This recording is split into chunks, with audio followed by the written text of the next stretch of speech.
so your dog has adjusted really well for the first 3 months, which we call the homecoming phase. And now they seem to be a little more inquisitive or a little more stressed or a little uneasy.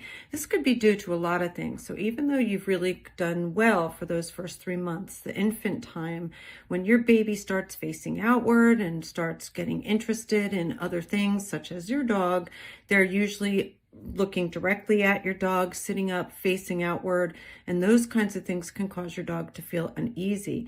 It's important to remember that going from one stage to the next stage can cause different stressors for your dog. So paying attention to that. Our handout on milestones is really helpful that talks about the impacts on the family dog through the different stages.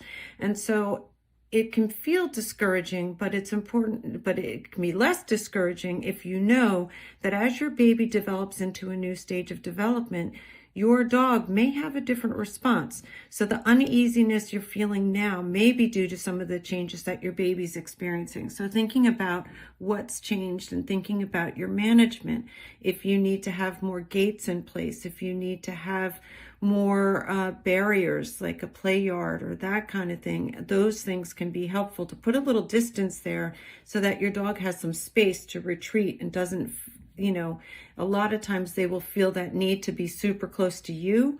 But if you put a barrier there, then they don't have a choice but to keep a little space and distance. Using barriers now is really important because once you reach the toddler phase or that crawling stage, you're going to be needing to use them anyway.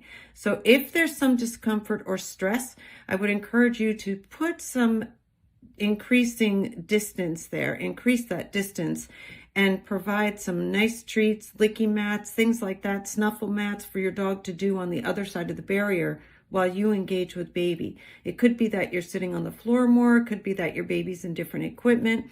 All these things can be things that can lead to your dog being a little bit stressed about this new change in development. So I hope that answers your question, and thank you so much for asking.